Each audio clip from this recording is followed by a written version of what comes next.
I kind of find myself in a strange position in a way, you know? Yeah. But mostly it's because of the fact that I feel like that place that I always was taught that would be the place that I could go to, you know, pour my pain out to people, and it's not really that at all. And it feels like it's just a bunch of idiots that don't really care about anyone else but themselves. Just selfishness, Yeah. essentially. No, you're completely right. And I mean, it sort of sounds like a two-layered problem that you're kind of having right now, which is one, the fear of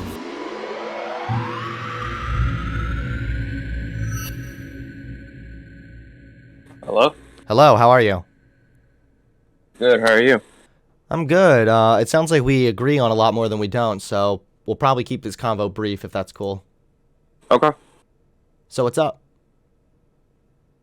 Sorry, I'm getting a bit of feedback here, so I'm gonna disconnect some things.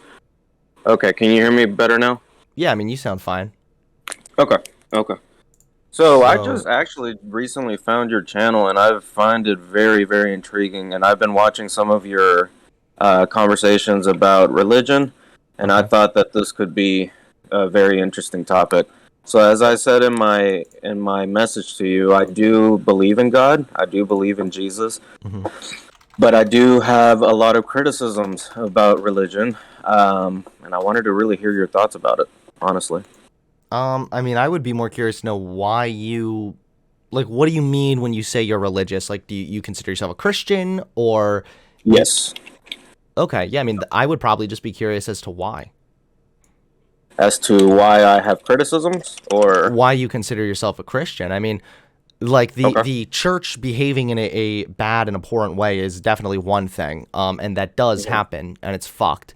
But you know, I try pretty hard not to form my opinions on certain like principled positions based on the Mhm. individuals, right? So just if I go to a church and there's a ton of people that are homophobic, that's not going to necessarily make me determine that Christianity is bad. I would probably think that those Christians are bad. However, I could also go to a church where everybody's super nice and accepting and progressive, but that doesn't change the fact that the actual philosophical and principled positions of Christianity, in my opinion, are fundamentally flawed and morally bankrupt. Right. No, and I understand your position, and honestly, I'm not here to change your mind on that. I have zero issues with anyone being atheist, and I have had friends and even family members that are such. So that's not the point of the conversation, I don't think. But for me, um, I guess I haven't had that experience that you mentioned where I have found nice progressive types of people in church. If anything, I have always had the opposite effect where they are just terrible types of people, and I absolutely hate going to church because of it. Matter of fact, I haven't been to church in years now, Based? because of how disassociated I am with them at this point. Right. No, I get that. Yeah. And let me give you some background to that. So my dad was a Jehovah's Witness, and I I can remember that he used to whoop us, meaning my sister and I, because we wouldn't want to go to church. hmm And one specific event I remember is when I had a fever and I was sick. I had the flu, and he thought that I made up the fact that I didn't want to go to church, but it was actually because I was sick. And because of that, I got spanked. And then he ended up apologizing later because he realized that I was actually telling the truth. So that specific event has always been in my mind, ingrained. hmm And now it's like, and I think that that in itself has perpetuated to how I feel about church today. And I'm going to bring up something And else that's here a in a fucked moment, up but I thing that wanted to. happened too. Just so you know, like that's fucked. Yeah, exactly. It is. But to today's events, for example, I'm going to get into a really serious topic here in a moment, but my son, he's 7 years old. He has a terminally ill condition called cystic fibrosis.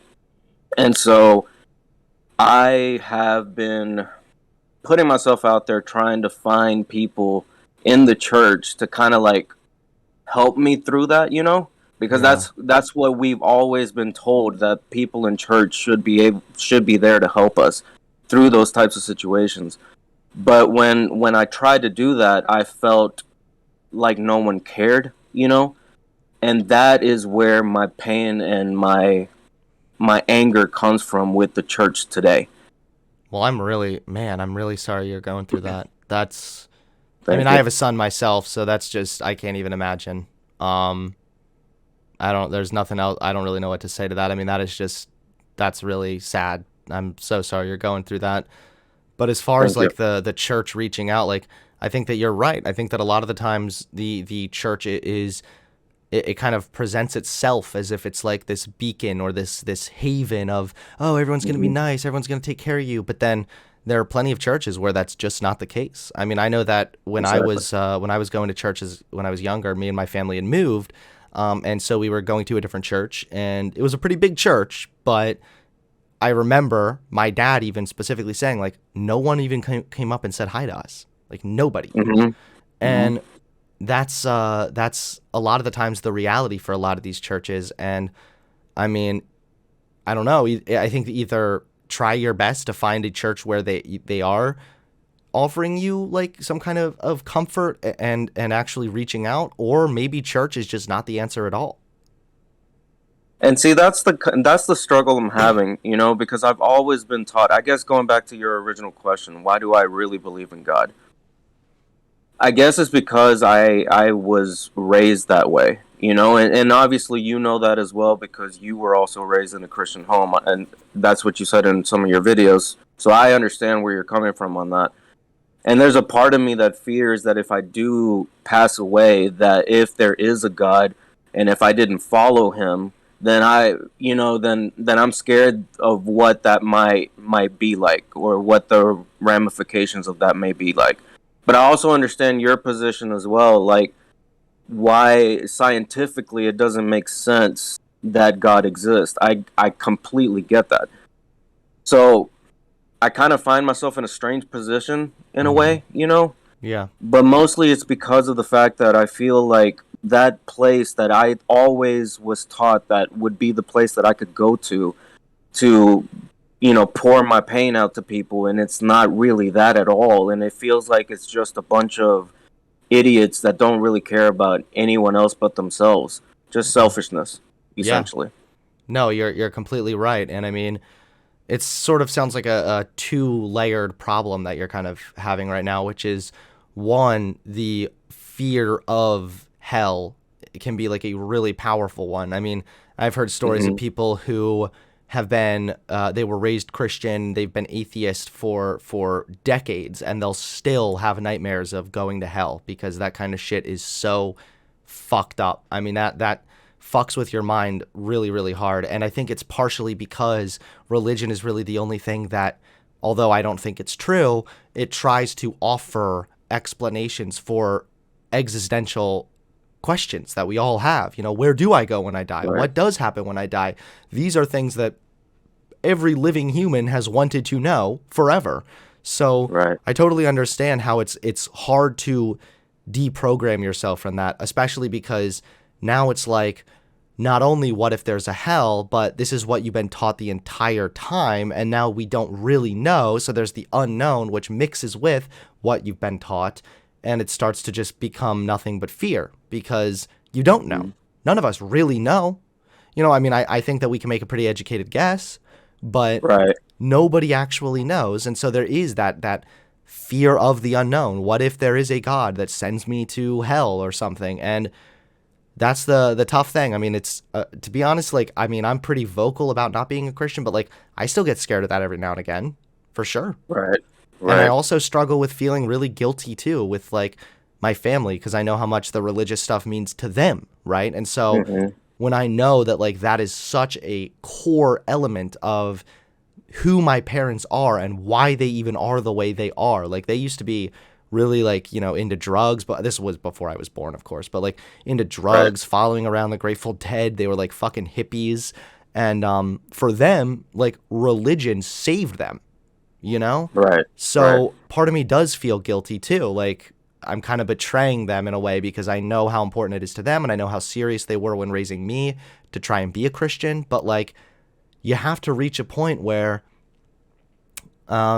you have to be able to break out of that. And I think for me, the best thing, sorry, I'm kind of rambling here, but this is the last thing I'll say real quick. No, go for it. The last thing that really helps, I think, is when you think about the character of God that Christianity posits, and then you think of the idea of hell, either a hell exists and then God is not benevolent, which then we'd have to ask ourselves, is he really God?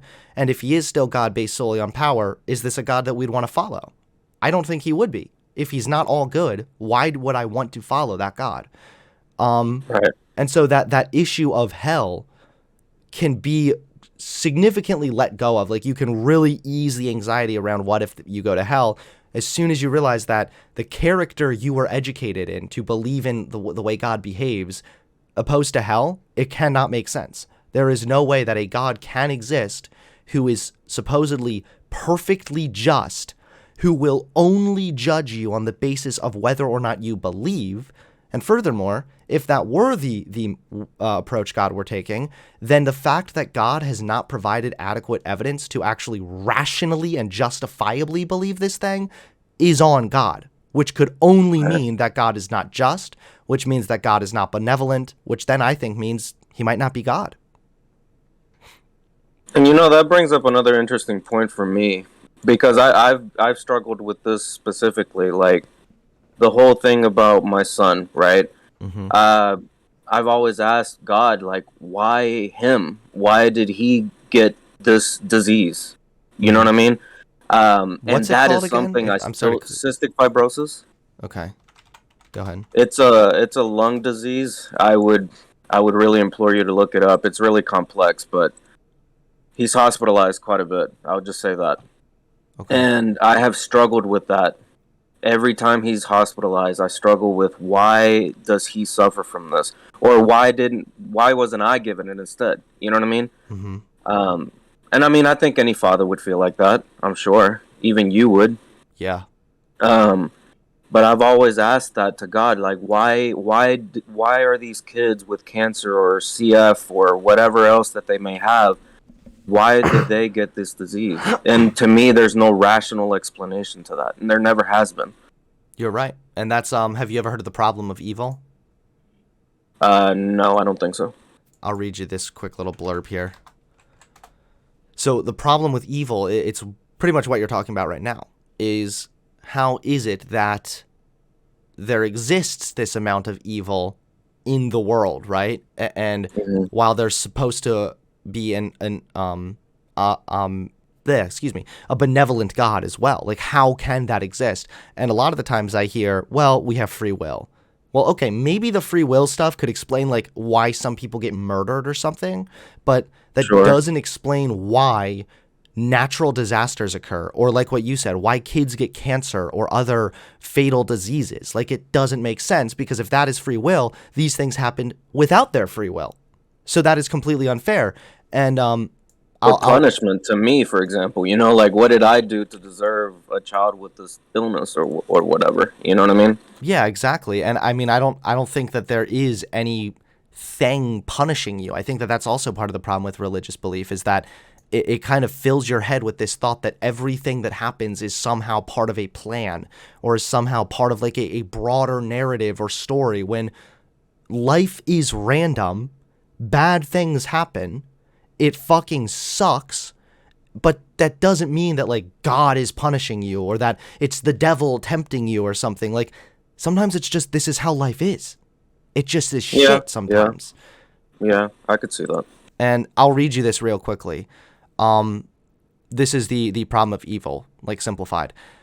It is God willing to prevent evil but not able? Then he is not omnipotent, which means he cannot be all-powerful then. Is he able but not willing to prevent evil? Then he is malevolent, meaning he is not benevolent, meaning he is not all good. Because if he is, why would he not stop evil? Mm-hmm. Is he both able and willing? Then where does evil even come from? And Right. if he is neither able nor willing to prevent evil, if he is neither able nor willing to prevent evil, then why would we even call him God? Hmm. And I think that that's a really good thing to think about, how the version of the Christian God especially is like incredibly fucked. No, no, I completely understand it. I mean, like I said, I've listened to a lot of your conversations, and I'm like, you know what, that makes sense. You know, when you've brought out the whole thing about racism, or not racism, excuse me, the slavery in the Bible. You know, I Mm-hmm. had to actually go look that up because I didn't know that existed. I'll be completely honest, I'm not a person that reads my Bible, and I Yeah. haven't read it in years. Yeah.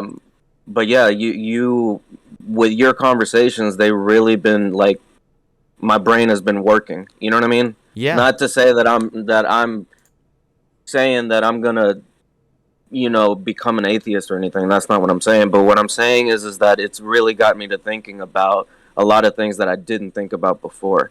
Yeah. No, And you're it, totally it right. And I mean, it's really important too that like it's okay if you're not an atheist or whatever. Like what matters is that you're putting thought into it, because I think that a lot of the times, and I don't even mean this as an insult directed at Christians, but I just think the way Christianity operates, it more times than not does result in kind of like what you just said. People who don't actually read their Bible. They go to church, they look at specific verses that the pastor brings up, and mhm. they never look at the Old Testament really, unless it's to, shit on gay people. And they Right, they never right, like really notice when the Bible says like the slavery stuff. And when I bring that up, usually the best argument I can hear in response that's at least internally consistent from a Christian perspective is, well, since God is omniscient, he knows more, and we just simply don't understand some of the works of God because God knows more. He knows all. So some things might not make sense to us, but they do make sense to God. But the problem with that is, then what's the use? What's the purpose? exactly, Like, even if God did have a bigger plan, the people in the Bible still had to suffer and be slaves. Like exactly. that never changed. So even if there was some big broad plan and how God actually is just in just a way you don't understand or something, or he is moral in a way we don't understand, then at that point it's virtually useless. Because then it's right back down to, well, we just have to have blind faith that somehow God is acting in a way that's moral or just. Yeah, and would you mind if I add this a thought about the LGBTQ thing Sure. also, since Yeah. you mentioned it? Um, I am going to fully admit, and I don't know if your chat's gonna chastise me after saying this, but I used to be one of those ones that would not be okay with the gay community. I will fully admit that. You're not getting But that has chastised. You're talking to recently the same person. You're talking to me. I used to be the exact same way, true. buddy. Don't worry about it. I used to, but what really brought it to a head for me is that my oldest son, he's 18 now. He came out as gay. Hmm. And I will tell you, it was really uncomfortable for me at first. I didn't want to talk about it. I shut down. And eventually I had to realize I love my kid no matter what. I have to accept him for who he is, Right. no matter what. And so everything that has been taught to me religiously, that is, when it comes to the gay community, I had to throw that out the window and actually have a conversation with him to Mm-hmm. understand where he was coming from. And it was difficult for both of us because he knew I was uncomfortable and I was uncomfortable with the entire thing. But we came to an understanding now that it's not even a problem for me anymore. And I hate that I thought that way at one point. I really do. Yeah. It's something that I wish I could do away with forever, but I can't. But now I understand where they're coming from, and I'm Yeah. more And the thing accepting is of it. that like, even like what you just said a second ago, like the key word is you used to think that way. Like True. the fact that, for example, and I bet your son recognizes this, especially, I mean, it sounds like you and him have a good relationship and you're really supportive, which is awesome. The thing Thank is you. that I'm sure your son is able to recognize, as I am just from this conversation, that the fact that you had these deep-seated beliefs that maybe weren't all that rational, but were kind of instilled in you through dogma whenever you were growing up, and the Hmm. fact that you were able to confront that and reorient those beliefs based around the fact that you recognize your son was gay and your relationship with your son was way more important than those beliefs, like that alone Absolutely. speaks volumes. That shows that it's more than just like, you're not just like morally lucky. You're not just like, oh, I was raised thinking gay people are cool, so, therefore being gay is good, no worries. It actually took conscious effort that you had to put forward into coming to a conclusion as to how it is actually the better move, both morally and logically speaking, to accept your son for who he is. And I think in a way that's even more powerful. Yeah, I could see where you're coming from. Yeah. It was definitely powerful for me because I saw how hurt he was when he found out that I, of course, was very uncomfortable with the whole situation. Hmm. And just seeing how upset it made him, it hurt me, because I hurt him. And I couldn't live with myself for that. Yeah. So I had to change it. I really did. Yeah. And you had to do what was right. And it sounds like even if there was hurt at first, I mean, I can only imagine that is healing or has healed, because it sounds It like has. it sounds like you really did the right thing there. And the thing to remember too is like, you don't really need to be ashamed of previously holding bad beliefs that you've kind of walked away from. I mean, for you, it may have been like the religious stuff when it comes to gay stuff, but like, I think every parent has that kind of a struggle in one way or another where they realize like, hold up, I'm either going to lose my child or I need to put my beliefs aside for the sake of maintaining the relationship, which is ultimately the most important. I mean, Right. even my parents have gone through something like that. I've talked to Stream a little bit about briefly how my dad has talked to me. I mean, not only has my dad apologized for the talk of hell when I was way too young, but he's also talked about how he's acknowledged. He's like, yeah, I think sometimes when you guys were growing up, I was way too strict about the religious stuff. And now I realize that the number one most important thing to me is just that I have a good relationship with you guys. And like It's that, funny. My dad says the same thing now too. yeah, and that's a big fucking deal too, because growing up, religion and like a relationship with Jesus kind of thing was like the most important thing that my parents would focus on. Like it was the most important. Like I mean, honestly, I think like obsessively much, but to them, that Right. was the most important thing. So to see them put that aside for the sake of maintaining a relationship, like they know that they know how I feel about Christianity stuff. They understand. And to see them like be willing to put that aside to maintain the relationship, it speaks volumes. And like now me and my parents, we have a really good relationship. I love them. They Good. love me. We hang out all the time. And yeah, we have our disagreements and every now and then we'll talk about it. But at the end of the day, it doesn't change the fact that we're family and that's what comes first. I was actually going to ask you about your relationship with your family, so I'm glad you told me that because I figured that if they were super religious, maybe they, would. Jehovah's Witnesses, by the way, they don't speak with someone outside of that religion. So I'm kind of like programmed to think that way. Kind of Hmm. like a Scientologist, you leave Scientology or you leave Jehovah's Witnesses, you're chastised forever kind of thing. Yeah. I'm kind of programmed to think that way because that's how it was in Jehovah's Witnesses for us. Once we Right. stopped going, people just stopped talking to us. And So it's that's really awesome that it's shallow. not the Like case with you. that's so shallow too, because it makes you feel as though like, is there anybody who's even interested in really being your friend, or do they only give a shit because you just happen to share the same beliefs as them? Right. Like that's So I so think that's fucked why up. psychologically I'm so messed up in the head when it comes to that kind of stuff. That's why I have so much anxiety all the time or depression because I don't understand. I don't understand that concept of throwing people away. Yeah. It's just it's complete bullshit, honestly. And I am lucky that I grew up in a non-denominational setting. So like, I mean, I still have friends now who they're very aware of the fact that I no longer believe the things that I used to believe, but they're still my friend and they still hang out with me. And I think that's a big difference too, is where like, it sounds like from your side of things, it's like cut everybody out that doesn't share your beliefs. With non-denominational Christianity, it's very focused on evangelizing and being a good witness and a good example to people, even if you don't agree with them. And I think that Right. has worked definitely in my favor, because there are still people who there are people who still do want to be my friend, even though we don't agree. So I mean, And are those relationships hard to maintain, you think, or no? um, a little bit. It depends, really. There is one friend who I used to be a lot closer with that I haven't really talked to in a while. And part of the reason is honestly because last time we hung out, he was like trying to evangelize to me like the whole time. So some of that Hmm. gets to be a little bit weird or a little uncomfortable. But for the most part, no. I mean, I honestly, I don't really have that many friends, and I don't say that as like, oh, feel sorry for me. Like, I have Right. my own family, I have my streaming shit. I don't really dedicate a ton of time to like making friends. I'm pretty content with just how my life is. Um, Sure.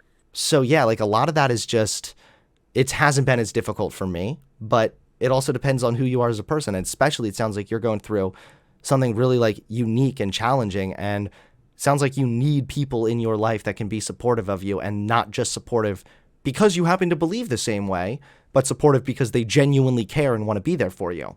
And I think that it's just Right. it's like the side of religion that you grew up in almost sounds like it did nothing but reinforce disingenuousness.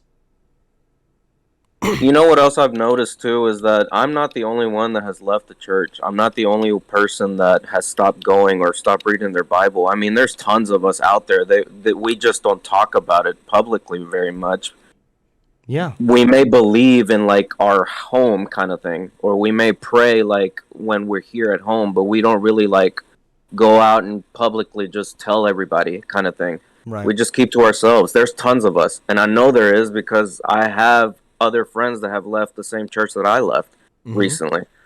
You know, and I think the church doesn't realize this now, but they're losing more and more people every single year. I mean, we're on a downturn as far as Christianity is concerned. Yeah. And a lot of it is because of, I honestly think a lot of it is like, it sounds like you and I are thankfully a little bit unique in the sense that, you know, we don't determine whether or not a belief system is bad just based on the people that sometimes represent that belief. Right, But a right, right. lot of I people agree. do. A lot of people do. There are a lot of people who they're not putting a huge, deep amount of thought into like, what is the philosophical meaning behind the belief in God? Or like, a lot of it's just like, I mean, I know, for example, my grandma, she would refuse to go to church pretty much my entire upbringing. And my grandpa would always go to church. And it wasn't until I was older that I found out the reason for that was not because of some big principled opposition to what Christianity teaches, which is more where I come from, but Hmm. because one of the times she went to church, she was trying to be in the choir and somebody told her she was going to go to hell. Really? Wow. And Oh, then wow. there was also something that happened I heard about. Someone from the church had got a hold of her phone number and I think was like harassing her or something like fucked up. But I mean, like for me, I would look at that and say that's fucked up. But that doesn't mean that that's like Christianity or like the church in its entirety. But a lot of people, that's the only impression they have. So they're done. Hmm. And that's what's happening a lot with the church, especially now, I think, with the gay stuff, too. It's like there are so many people who have moved on from this, like, opposition to gay people, and the church is still just, like, sticking their fucking head in the sand. They refuse to listen to what any other more progressive Christians have to say about, like, the interpretation of those verses, and they're losing people. They are unironically hurting their end goal by taking that stance. Absolutely, they are. Absolutely, they are. Because instead of supposedly what we should be doing as Christians is bringing people in and loving them, right? That is the purpose of us Christians. At least that's what I've been taught over the last few years. Because Same. I also have went to a non-denominational church before I left completely. But that's what we've been taught, not from the Jehovah's Witness side. I'm, just the non-denomination stuff. Hmm. But that's not what we're doing if we talk about the gay community in an awful light. Instead, when they come in and they hear stuff like that, they're just going to leave. They're going to turn their back and say, you know what, I'm done with this. And actually, I have a set of friends. They both went to the same church as we did, and they stopped going because the specific topic that Sunday was about the gay community and Hmm. about how God is not pleased with the gays. Yeah. And they left, and they never have came back. I wonder why. Because they Exactly. don't feel comfortable there. Right. They Why don't would you? feel I mean, loved. try to think of how that would be for any other group of people. Like I try to imagine how would I feel if I walked into a church that I was already uncomfortable and the sermon was how straight white men are a danger. or why God is displeased with you. It's like, I am just who I am, and you're over here saying that your God is like offended by me, which, by the way, even that from a principle position doesn't make sense, because if he is God Almighty, then how is it that the behavior of his own creation is somehow able to offend and harm him? That doesn't make any Right. sense. Right. It's just, there's a lot of stuff like that. I will also say this, because, I mean, this is something that I've recommended listening to Matt Dillahunty a lot. A lot of my arguments actually come from him. He makes some really incredible points, and he was actually he was like studying to be a minister until he was like 25. So he really knows his shit when it comes to the Bible. But he made a really good point about heaven and hell, and how, and it relates to me too, because I mean, I know that my mom does believe that if I were to die, that I would go to hell and would be suffering for eternity. My mom believes Right. that. And so the question really comes down to, since according to what Christians will tell you, heaven, there is no suffering and there is no sorrow. But how is it then that my mom could be in heaven with the knowledge that I am burning in hell for all of eternity and not be sad or sorrowful about that fact? And if she's able to be in heaven and not be sorrowful or sad about that fact, then it begs the question, is she even my mom anymore? Because that is a massive part of what it means to be a human. So it almost seems as though that wouldn't even be my mom in heaven at that point. That would be some kind of a carbon copy with certain elements of the human experience just stripped away. You know, I've never thought about that, and that actually, like, my heart kind of broke for you just then, just thinking about that in a way. Well, I mean, yeah, don't worry about it. I mean, it's the same. It's honestly, that's almost like verbatim what Matt Dillahunty says. And it's just, But it's true. Like, I don't know how someone like you could perceive that and be okay with it. right. And I don't. that's the thing, is like, do you really think that you can go to even a place like heaven where there is no suffering at all and still have the knowledge that there are people you love that are literally burning in hell for fucking eternity? Like, Yeah. and I mean, that also ignores the fact, of course, of eternal suffering for finite sins is unjust by definition. And there's just layer after layer after layer of contradictions and hypocrisies and things that just don't make sense. And it sounds like just overall you're in a unique position, because it sounds like you're sort of dealing with the shallowness of the or the phony, like, we care about you sort of vibe that the church sort of posits, while also dealing with the second layer of principally, and what all of this is built on seems to be incredibly shaky. It doesn't seem to make a lot of sense. Mm-hmm. Yeah. No, you're absolutely right. And you know, one thing I will say is I hate the whole "I'll pray for you." I hate that. I hate it when Yeah. someone says that to me, because I never hear from them again, and that's not good enough for me. Yeah, sure, I believe in prayer myself, but there's got to be more than that. You know, I feel like there should be communion, or, you know, community around it. Yeah, Just exactly. prayer is not helping me. If it's You know, like, we'll pray for I you could and pray let's, all day long. Sorry, go ahead. no, go ahead, sir. No, I was going to say that I could pray all day long for God to take away his disease, but it's not going to happen. I know that. You know, it's not going to happen. And but I do know that there's doctors out there working on finding a cure. Right. I know that too. Mm-hmm. So I'm not stupid to think that I could just pray, or these people are praying for me, and all of a sudden my son is perfect again. No, that's not how it works. Right. And also, it's like, if it was, we're going to pray for you, and I also want to call you up every week and make sure you're doing okay. Like, okay, fine. Then the prayer thing, like, from my perspective, right? Because, I mean, I don't think that prayer works actually at all, but that's a conversation for Right, another time. right, But, like, for me, right. it's like, okay, well, I mean, I understand the thought. I get it, that what they mean is that they're thinking about you, they care about you, that kind of shit. But it's like, if you just say, I'm going to pray for you, and then you never hear from them again, like, you've done nothing. You've done Exactly, the exactly. biggest virtue signal at that point. You're just, I'm going to go and talk to my version of this invisible friend, and on your behalf, if I remember. And then you never hear from them again. You're like, okay, you haven't done anything for me then. You really And haven't. Like, I'm glad you said if I remembered, because I have done this too. You know, I've said it when I used to believe really, really hard in God, I would say, I'll pray for you, and I forget, you know, and I don't actually pray. So it means nothing, honestly. It really does.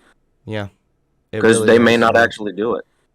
Right. And then even if they do, it's like, I know it sounds kind of douchey, but like, even if they do remember to pray for you every day, it's like, okay, what difference does it make? They've done studies. They've actually done studies where they take large groups of people and have them pray for people going into open heart surgery, and they track it, and they found that people who were being prayed for fared no better than the people that weren't. And then the people that were actually Hmm. told that they were being prayed for fared worse, because that tended to raise their rates of anxiety, because they thought that they were even worse off because they were in the needing prayer group. So it's like Wow. it's completely fucking useless. No, I completely agree with that. I think that just by saying you're going to pray for somebody, it's not enough. Yeah. Obviously, I do believe in prayer in ways, but it's not enough because it really legitimately doesn't do anything. Because you've said this before, and I do agree with this. What if God decides not to answer that particular prayer? Mm-hmm. It could happen. You know, he may just, no, that's not on my to-do list today, kind of thing. You Mm-hmm. know, it sounds stupid, but that's kind of how what it comes down to. And And the then problem with that is then you never really know. Then you always have a way out. exactly. And then, when 2020 hit and the pandemic started, was probably one of the worst times of my life because my anxiety was up to a living hell because I didn't know if this disease was going to cause even more problems for my son. And here's another thing I have against Christianity. I would ask people, "Hey, can you?" I live in Arkansas, by the way, a very Republican state. Yep. Okay, so we hate masks and we hate vaccines around here. That's just how it is. Mm-hmm. But I would ask people, hey, when my son goes to the school, can you please, mask up your child because my son has this and that and the other. You know how many times I got people that are supposed Christians that would just say, just don't send your kid to school. Keep him home. And do what? I Yeah, and don't it's know like how to teach my kid. it's so cringy. I mean, they talk so much about like the biblical verse, like the Good Samaritan, right? Of like, Right. oh, help your neighbor, help people that you don't even know, help people that you would even otherwise see as being bad people. But then all of that goes out the window when it actually like when push comes to shove. And I don't even think that's just Christians though. I think that's just No, Americans. I mean, have no, you it's not. have It's you heard not. the You're right saying about where it that. says where, because like Republicans and Christians will virtue signal a lot about like they say they'll take a bullet for their country or something. It says Yes, I have heard that. did you hear the saying where it said, you claim you'll take a bullet for your country, but you won't even take a needle for your neighbor? No, I have not, but I love that. But it's like a kind of corny, but it puts it pretty succinct. It's like, yeah, actually that is how that's really how it is. Like they talk a big game about how much they would do for the country, but then when it comes to actually do something for the people in the country, they don't want to do anything. No, and the reason why I associated this with Christianity is because a lot of the people that I knew personally would say stuff like this. Just teach them at home. We love you, but maybe school is not the best for him. Maybe he needs to stay home. That's not good enough for me because my wife and I both work. How can Yeah, I teach my child? And plus, exactly. I don't even understand this new math, by the way, Hunter. Is it the Common Like, Core stuff? yeah, yeah, I don't understand some of that stuff. So, and I'm not trying to make myself sound stupid, but I'm not very well versed in some of these things. So I feel like But the thing I is would you be don't have you, bad you for. shouldn't have to be. That's why you put your kid in school. So it's like True, true, true. the whole point of sending your kid to school is that you as a parent recognize I don't have the qualifications to fucking teach my kid this stuff. So they need to go to No, school. And that's why it's so exactly. fucking hypocritical and just rude to be like, why don't you just keep your kids home? Like, okay, yeah, what am I going to do? Like set up some M&Ms and have them do basic addition and subtraction? Like, come on. You send them to school because you recognize that you don't have the qualifications to teach them properly. Exactly. And not only that, I mean, being outside and doing other things with other kids, the social aspect of it all. I don't want him to just know four walls and those be his best friends. Yeah, exactly. I There's so want much him to more have to it true than people. Yeah, right. No, you're absolutely right. I mean, I definitely can empathize with you for sure. I mean, I obviously I can't even begin to understand how tough it must be with your son and everything. But as far as like going through tough times and then having the religion sort of influence all the like douchiness and everything is just it begins to just be too much because it's like not only then does there seem to be a bunch of foundational problems with this belief system, now it's not even leading to any kind of benefit. Like, why should I stick around, you exactly. know? Exactly. And that's what I'm struggling with. Like, why am I sticking around with something that doesn't feel like it's benefiting me in any way? Right. And I never wanted to come to this place, but here I am, and it sucks. It Mm-hmm. really sucks. Yeah. No, I totally understand, man. And hey, I mean, I don't know if you're part of my Discord, but there's a lot of people Yeah, on my Discord who would be thrilled to be, friends with you and reach out and stuff. And I mean, hey, I would love to stay in touch too, because it sounds like you're going through some really tough times, and it also sounds like there's not a lot of people that are coming through, especially from your religious circles. So, if you decide to join the Discord, you can really just jump on to any kind of voice call, and there's a lot of people on there who I'm sure would be more than happy to talk with you. I mean, my wife is actually on here really frequently also, and I'm sure she would also be more than happy to talk to you and check in, see how you're doing and stuff. So yeah, I appreciate that. And I also want to say that I appreciate the fact that there was no condemnation here, or and there was full understanding. I really appreciate that of because I course. feel like I'm not getting that in the spaces where I feel like it should have been. But Mm. it was cool to hear. You know, um, I don't know if the word love should be the appropriate word, but it feels loving, Sure, so to man. Yeah, speak. and I mean, that's why I was surprised when you were like, I hope that the chat doesn't get mad when they hear that I was a former, like, kind of used to be sort of have homophobic beliefs. I'm like, do you know who you're talking to? I literally was like a massive conservative on YouTube for the past like 6.5 years, and I I'm spread just all now kinds of learning that, by the way. homophobia. So I, No, dude, I'm just now learning that. Like, I literally recently just found your channel. I think I found it through Papa Gut. I don't know if you know who that is, but yeah, he had you debating this was it Don? Jamaican guy, Yeah, young Don. Don. Yeah, yeah, yeah. And I found it super interesting, and I loved your points that you made. And I was like, let me look this guy up, and I did, and I'm just now finding out stuff about you that is completely opposite of what you're presenting now on your YouTube channel. And I find it all very fascinating, Yeah, you know, absolutely. Well, which is why I wanted to talk to you. I'm gonna add you as a friend. Let's make sure that we stay in contact. And then yeah, if you're ever looking for community and just people to talk to, then I would definitely recommend sticking around my Discord. And there are also like Facebook groups and stuff you can join with other parents who I think have kids dealing with similar ailments and whatnot. So that could also be something that could help. Yeah. Yeah. Thank you, man. I'm sorry that I prolonged this, but it No, was don't just worry a about joy it. talking to you. Hey, I always say it's gonna be like 10 minutes, but then if the combo actually goes well, then I just keep it going. There's no reason to stop. So yeah. Yeah. No, I figured this was a good conversation to have, and I'm glad I did it because it was fantastic. So Yeah, I'm really glad we talked too. Have a good rest of your day and let's stay in touch, all right? you too, man. Thank you. See ya.